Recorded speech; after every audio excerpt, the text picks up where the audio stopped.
Estamos dando início a essa aula de arquitetura de software com o tópico arquitetura de aplicações corporativas.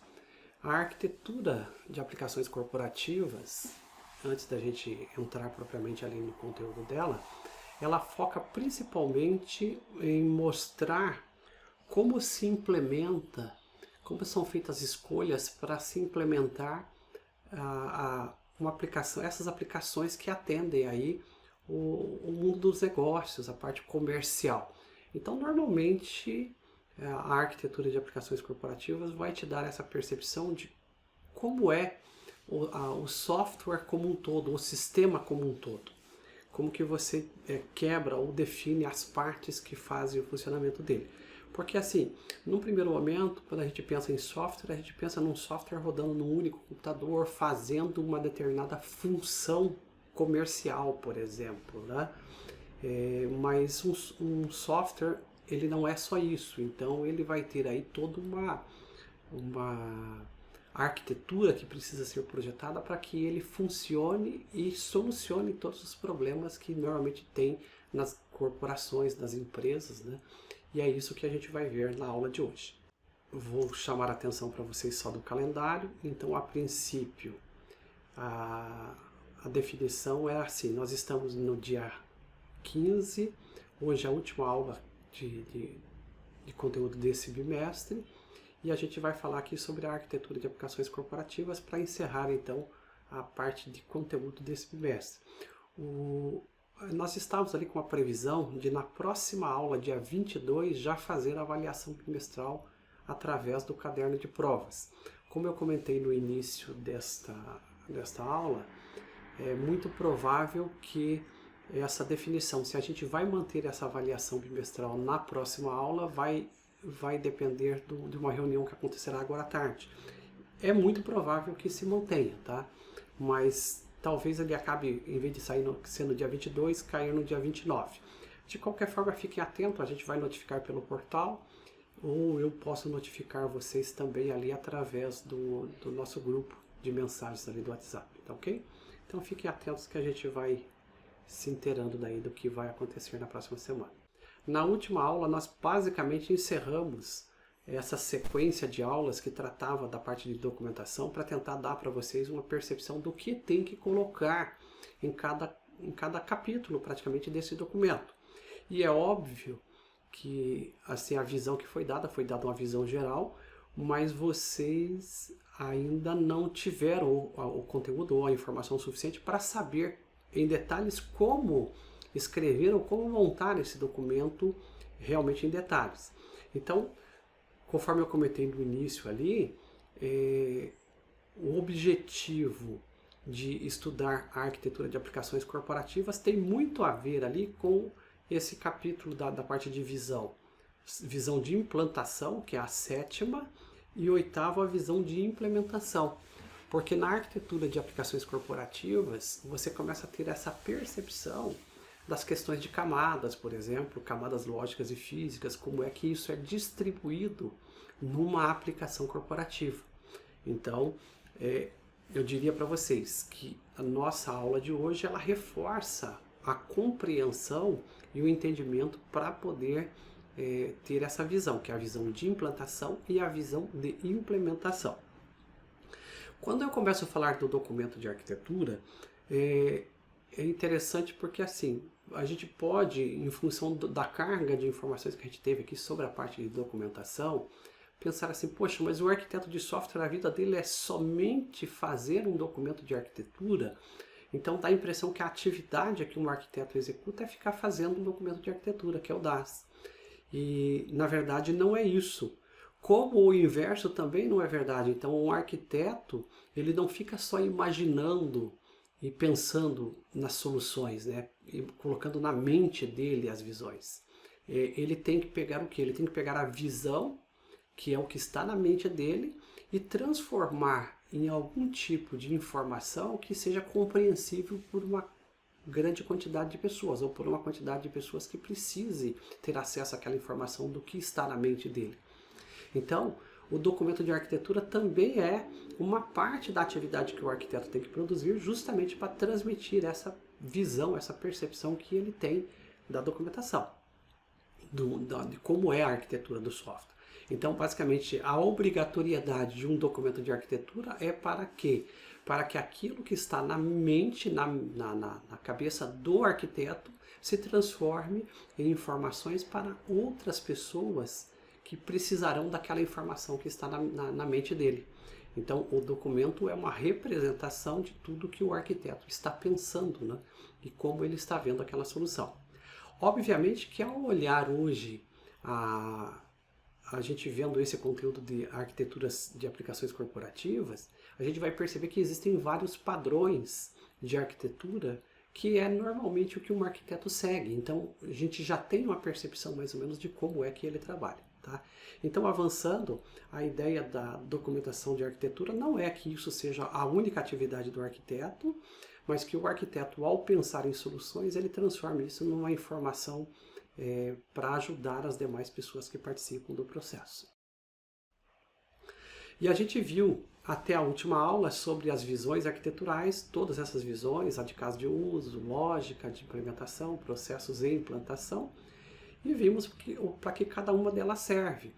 A gente também teve na última aula essa percepção de quais diagramas da UML que são aplicados para representar informações dentro dessas visões. Então existe uma relação direta entre como é a visão arquitetural de software e quais diagramas podem ser usados. A gente viu lá sobre os diagramas comportamentais e estruturais, vendo que cada um tem como objetivo representar uma determinada visão, uma forma de ver o sistema. E aí, quando a gente junta isso tudo, a gente transforma no documento de arquitetura de software para dar a visão aos interessados neste tipo de informação, ok? Agora, focando já um pouco na arquitetura de aplicações corporativas, eu tenho aqui esse título, este livro, Padrões de Arquitetura de Aplicações Corporativas, que eu reforço para vocês, assim, para quem tem como objetivo ir para este campo mais técnico do desenvolvimento de software, ou seja, aprender a lidar então com toda essa estruturação de um software, eu diria para vocês que este livro ele é um livro de leitura obrigatória, ou seja, você tem que comprar esse livro, ter esse livro como referencial, não comprar, mas você tem que ter esse livro como referencial para você poder aí, a hora que tiver que tomar algumas decisões, utilizá-lo. Ele é um livro de mais ou menos uns 15 anos já, mas é um livro que junta o que há de mais utilizado mundialmente em arquitetura de aplicações corporativas. Então vocês vão perceber que hoje eu vou dar um foco muito grande, principalmente na arquitetura em camadas, que é uma parte do nosso trabalho aí. E este livro, quando ele fala de aplicações corporativas, ele fala disso, ele fala principalmente da arquitetura em camadas. Vamos falar de organização lógica do domínio da aplicação, mapeamento objeto relacional também, concorrência e transações locais distribuídas. Então, para quem quiser uma referência aí, tá aí um grande livro e um material bom para ser consultado, ok? Aqui, dando início já então na percepção do que é a arquitetura de aplicações corporativas, nós temos um elemento fundamental da aplicação corporativa, que é a origem da arquitetura em camadas, que foi lá em 1968. Então, a arquitetura em camadas é a base de aplicações corporativas. Então, a forma como foi quebrado essa informação e a forma de organizar o software e as soluções é que representam para a gente aí um grande avanço no aspecto arquitetural de software. Então, Dijkstra, em 1968, começou por a proposição para um sistema operacional que deu essa base, essa percepção de como quebrar um software. Então, ele fez ali praticamente 4 tipos de camadas e tudo mais, e isso ajudou a pensar em novas soluções. E algumas referências que a gente tem aí de arquitetura já pensando em camadas, nós temos aqui a camada OSI, que é da parte de rede. Este modelo de arquitetura mostra 6 camadas da arquitetura arquitetura OSI que é utilizado nas placas de rede. Então ele é um modelo. Outro modelo é do servidor de banco de dados, que tem lá o controle de versões, objetos, banco de dados e o sistema operacional. Então a gente começa a partir desse momento, lá depois dessa proposição do Dijkstra, de a gente ter uma forma de pensar a arquitetura de software da forma um pouco diferente. Sobre os modelos de arquiteturas mais comuns, principalmente pensando em camadas, talvez a gente pudesse pensar assim que o primeiro modelo de arquitetura seria a arquitetura com uma única camada que tem um único processo. Se vocês me perguntarem se isso ainda é usual nos nossos dias, eu diria que isso aqui praticamente não existe mais, tá? Então, uma arquitetura com a única camada, ela é insuficiente para atender as nossas demandas. Então eu diria para vocês que talvez, assim, se você pensasse num aplicativo para celular que roda num único celular e só faz operações dentro dele, talvez ele pudesse ser considerado aí um aplicativo de uma única camada, física pelo menos, né? Mas normalmente não faz sentido. Então os softwares hoje eles têm que ter normalmente muito mais do que uma camada. E aí a segunda opção que a gente vai ter é um software de duas camadas. A gente vai ver mais detalhes ali na frente, mas essas duas camadas elas começaram a ser utilizadas ali por volta dos anos 90, década de 90 mais ou menos. Então aqui era diferente, aqui nós já tínhamos duas camadas e dois sistemas e dois computadores sendo utilizados para fazer esse processo de comunicação.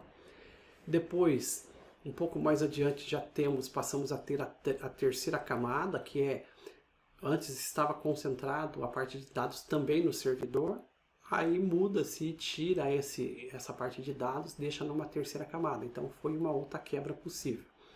E por fim veio a arquitetura que talvez seja mais comum em nossos dias agora, que é a arquitetura de N camadas ou de múltiplas camadas.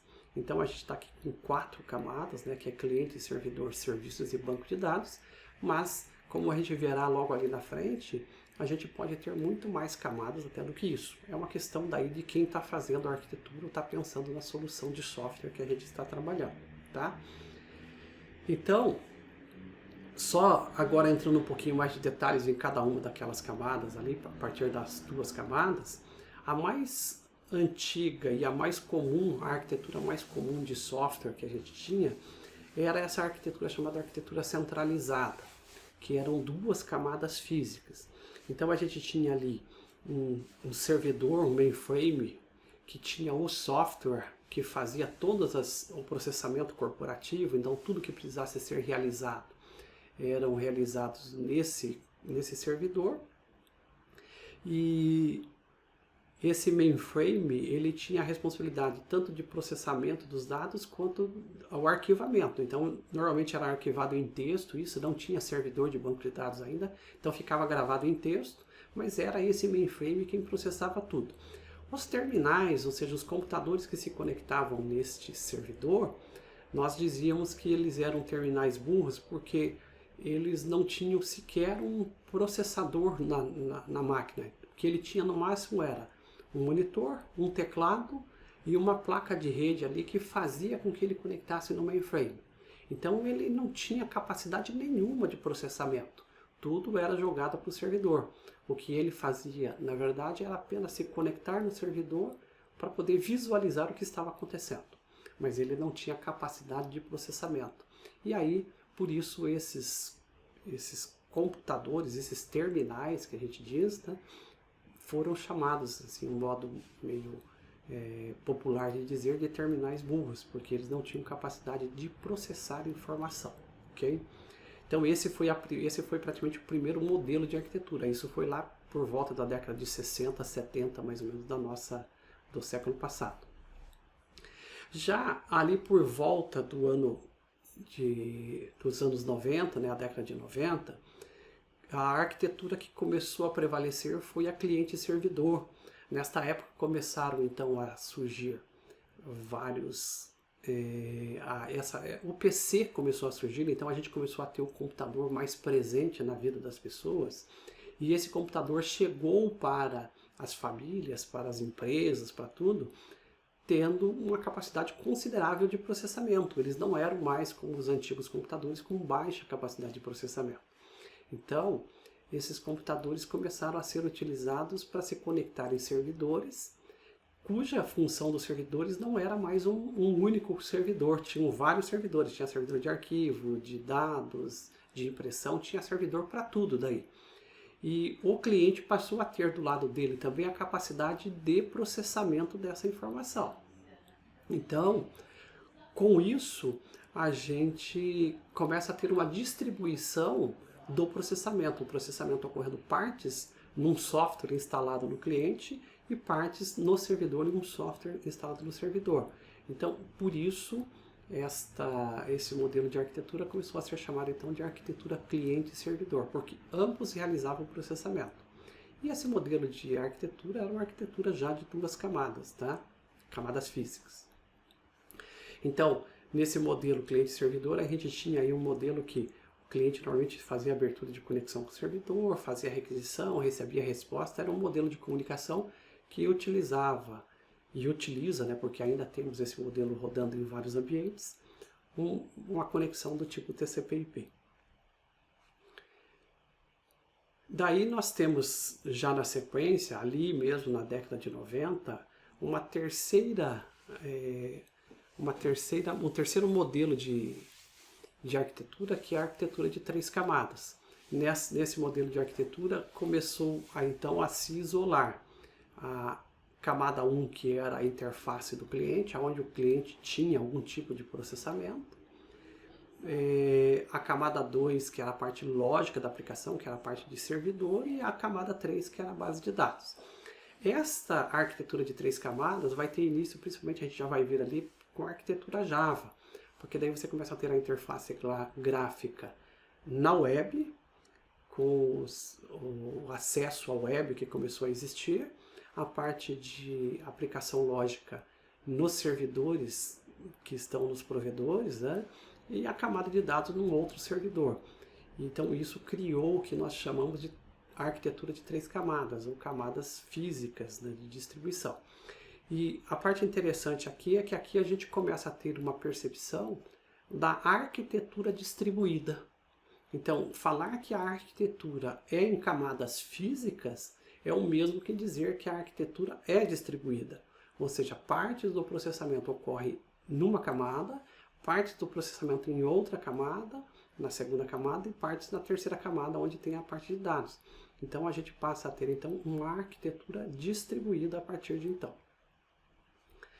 E não há dúvida, eu já comentei com vocês, que o grande responsável, quem deu corpo para a arquitetura de 3 camadas ou de múltiplas camadas, foi a arquitetura Java corporativo.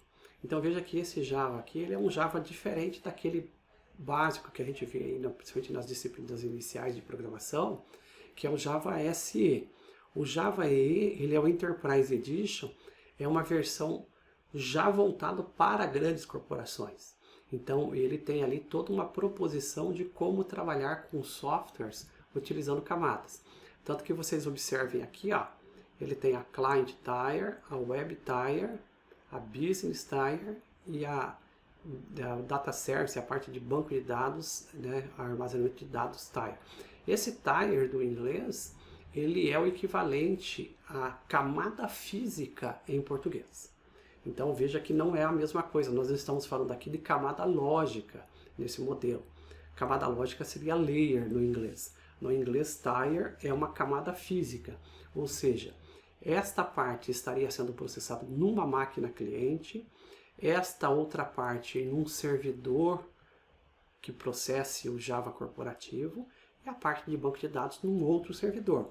Logo, um poderia estar, por exemplo, no Japão, a parte cliente, a parte de servidor de aplicações nos Estados Unidos e o banco de dados na Europa, por exemplo.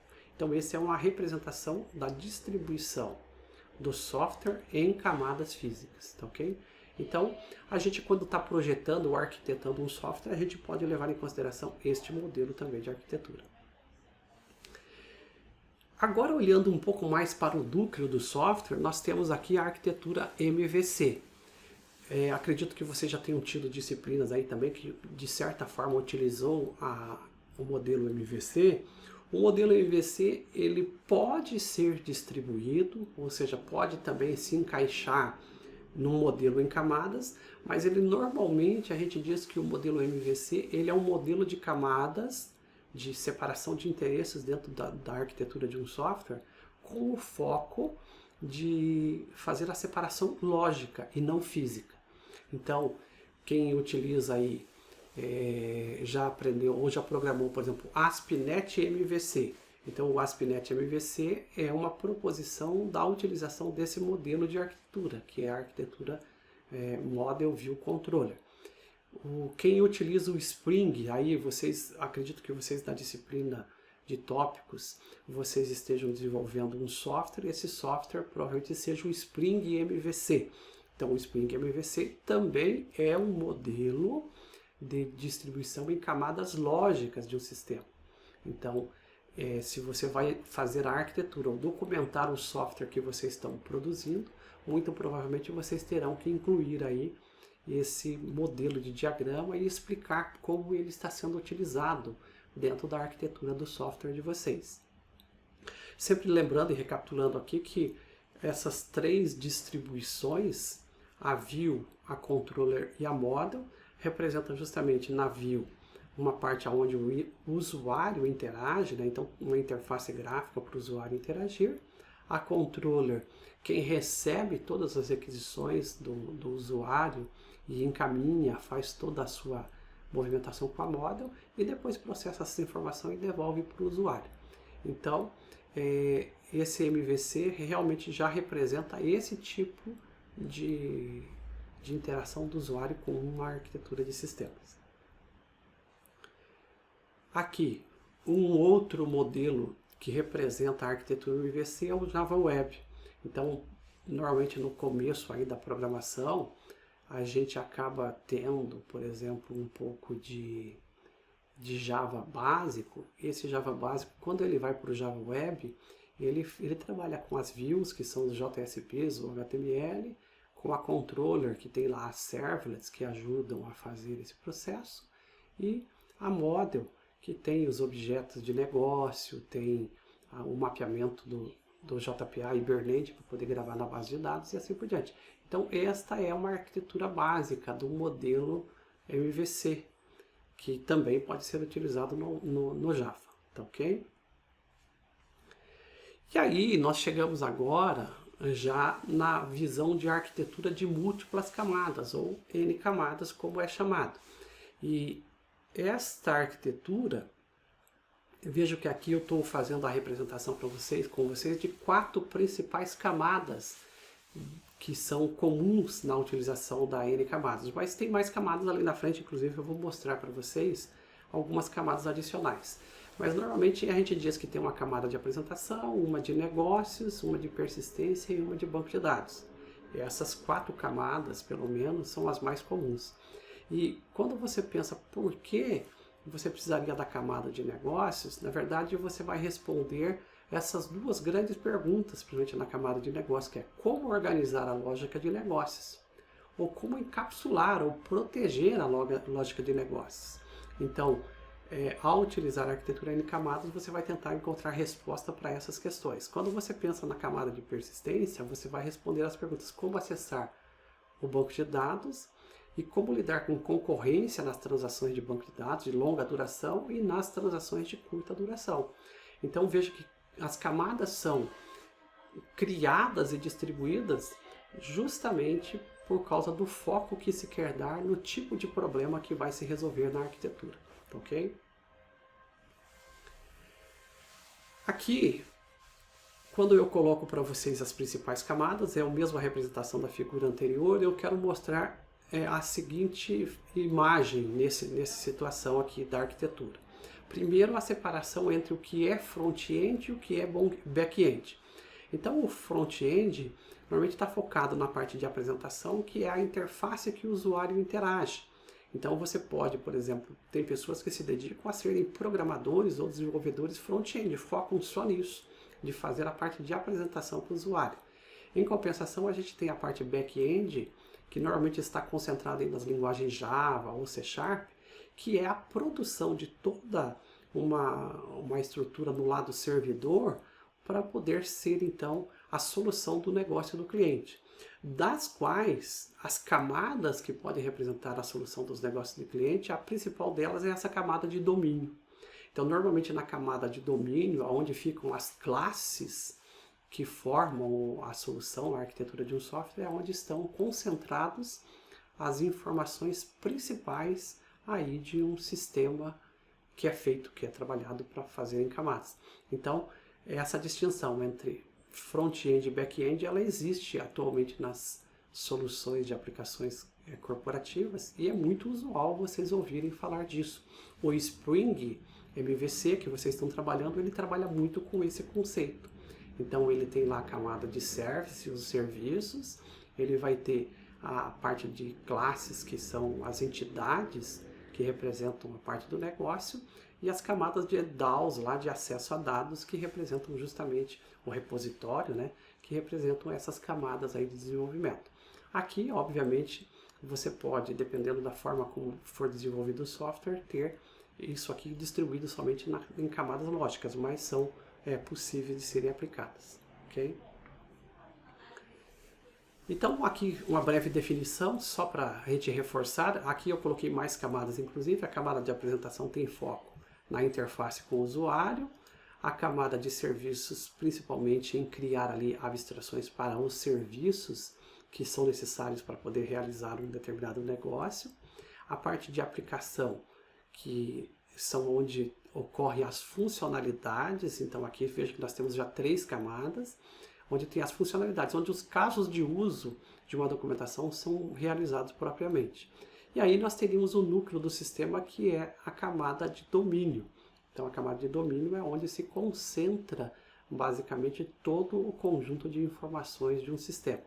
E a parte de infraestrutura, que se preocupa com a parte de persistência de dados, mapeamento e os repositórios que são necessários para fazer essa gravação de dados aí no banco de dados, ok? Então, basicamente, são as definições para vocês poderem ter com vocês aí. Aqui, falando ainda da arquitetura em camadas, eu coloquei uma representação da arquitetura do Spring Framework.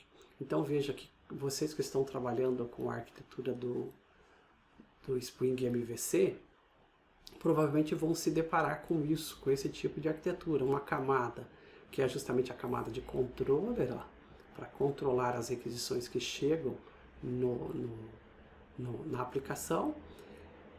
Vão ter uma camada de serviço, a Service Layer, onde vai estar principalmente a implementação das regras de negócio, os casos de uso, os fluxos principais dos casos de uso são implementados nessa camada, e as entidades que vão ser mapeadas aqui pela camada de acesso a dados para poder gravar no banco de dados.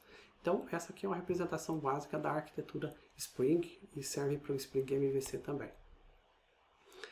Para finalizar, estamos praticamente já nos finalmente aqui, nós temos só que lembrar-se que quando falamos de restrições de arquiteturas em camadas, existem algumas restrições arquiteturais, que é uma regra praticamente estabelecida para esse modelo de arquitetura, que diz o seguinte, que as camadas superiores enxergam as camadas inferiores, que é o que está acontecendo aqui, mas as camadas inferiores não devem conhecer ou enxergar as camadas superiores. Então, aqui a camada de apresentação conhece a camada de serviços, mas a camada de serviços não conhece a de apresentação. A mesma coisa ocorre aqui. A camada de apresentação conhece a de aplicação, de domínio e infraestrutura, mas nenhuma dessas 3 conhece a camada de apresentação. Então essa é a primeira regra. E se vocês olharem aqui, daí as outras camadas sucessivamente. A camada de serviços conhece a de aplicação, mas a de aplicação também não conhece a de serviços. A de aplicação conhece a de domínio, mas a de domínio não conhece a de aplicação. Vai ocorrer uma inversão aqui nesta outra camada, que é a de domínio para a arquitetura, para a infraestrutura, melhor. A de domínio, ela tem uma referência indireta, ela deve evitar de conhecer a de infraestrutura. E para que isso ocorra, para que não tenha uma dependência muito direta do domínio para a infraestrutura, é que a gente utiliza o mapeamento objeto relacional, Então, por exemplo, para que um sistema não dependa, vamos supor que a gente esteja fazendo um software, arquitetando um software que vai rodar num banco de dados Oracle, por exemplo. Mas eu posso mais tarde não ter, colocar esse software numa empresa que não utiliza Oracle, utiliza o MySQL como base de dados. Então, o domínio não pode depender do Oracle, não pode ter essa dependência da infraestrutura. Aí a gente chama isso de referência indireta e a gente tenta solucionar isso utilizando os frameworks de mapeamento objeto relacional. Agora, esse inverso nesta camada é possível, ou seja, a infraestrutura conhecer de forma direta o que tem no domínio. Então, a gente não teria esse problema nesta última camada, mas não pode ocorrer nas outras ou demais camadas do software, ok? E aqui, praticamente encerrando já, nós temos somente uma arquitetura, que é a arquitetura de microserviços, que eu também gostaria de mostrar para vocês. Ela não é uma arquitetura muito comum no dia a dia, aí são arquiteturas mais complexas, mas são as arquiteturas mais modernas.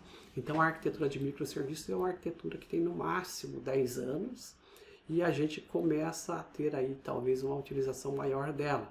Nesse modelo de arquitetura o que se faz é o seguinte: ao invés de termos uma aplicação monolítica, uma arquitetura em que a gente distribuiu em camadas de interface com o usuário, de lógica de negócios e de acesso a dados e a camada de dados, numa única arquitetura, então a arquitetura de microserviços propõe que sejam criados serviços, pequenos serviços, que têm a sua própria base de dados e tudo aquilo que estava num único sistema seja quebrado em vários serviços, que são pequenos serviços.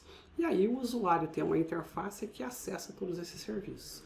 Então essa arquitetura é uma arquitetura mais comum nos últimos anos, aí, então começa-se a ser bastante utilizada. Então é importante para vocês já começar a perceber que em alguns momentos pode ser que vocês tenham também esse tipo de arquitetura. E para finalizar aqui, a última visão que temos dessa arquitetura corporativa é a arquitetura distribuída. Então a gente tem aí a arquitetura orientada a serviços, que é a SOA, né? A Service Oriented Architecture. Ela tem como objetivo fazer o quê? Colocar aqui no meio de tudo o que tem de interação do usuário com as funções comerciais. Para o usuário é transparente, o usuário utiliza o sistema para fazer uma compra, sem se preocupar com o que está acontecendo. Porém, esta requisição, isso que o usuário pede na função comercial, vai para um barramento de serviços, e estes serviços se encarregam de se comunicar com cada um dos sistemas envolvidos na transação que o usuário precisa. Então aqui vocês vejam a representação de um sistema para controle de pessoas, de RH, de vendas, inventário e assim por diante. Cada um deles com as suas devidas camadas, mas que fornecem as informações e entregam tudo para o usuário no formato de barramento. Então um exemplo seria muito usual disso aqui, são aquelas arquiteturas de grande porte, por exemplo, das companhias aéreas ou de agências de turismo, que você entra, faz a reserva de hotel, de passagem, tudo num único sistema, mas ele sai se comunicando com vários sistemas da companhia aérea, do serviço de hotelaria, para conseguir processar essa solicitação do usuário. Então vejam vocês que isso aqui representa um modelo arquitetural bem complexo e com muito trabalho. Não é, naturalmente, a arquitetura distribuída desta forma, não é uma arquitetura para software básico, ele é um software de grandes corporações e de grande porte, tá ok? Então com isso aqui a gente encerra com vocês, pessoal, toda essa percepção de como é a arquitetura de aplicações corporativas. Obviamente que isso aqui demonstra para vocês como é feito internamente a escolha, e aí ele começa a apontar para os frameworks que a gente está utilizando aí, ASP.NET MVC, Spring MVC, e aqueles que vão trabalhar com Java corporativo, Java EE, também vão se deparar muito com esses tipos de arquiteturas que são muito utilizados aí no nosso dia a dia.